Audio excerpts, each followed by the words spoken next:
Alright, so the north pole of a bar magnet points towards a thin circular coil of wire containing 40 loops. The magnet is moved away from the coil so that the flux through one turn inside the coil is decreased by 0.3 Tesla times meters squared in 0.2 seconds. So what is the average EMF in the coil during this time interval? And when viewed from the right, which direction is the induced current?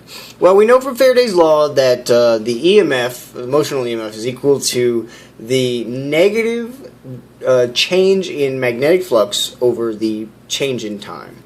But since that's for just one loop, but since we have multiple loops, we're going to multiply it by the number of loops. So it's just simply EMF is equal to negative N over d phi for the magnetic field over dt. So we just plug in our given values. So 40 times 0.3 over 0.2 will give us 60 volts. 60 volts is our EMF. So now we need to find the direction of the induced current. So how are we going to do that? Well, what do we know? Well, we know that magnets, bar magnets, permanent magnets, the magnetic field goes from the north into the south pole of the magnet. So that means that our magnetic field is sort of inward, sort of that way.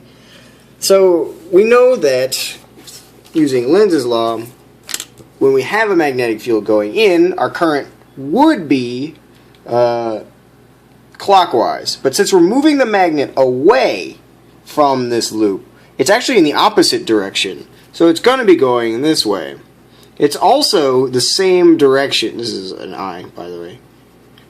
It's also the same direction as the non-Coulomb electric field, or Curly electric field. So there you go.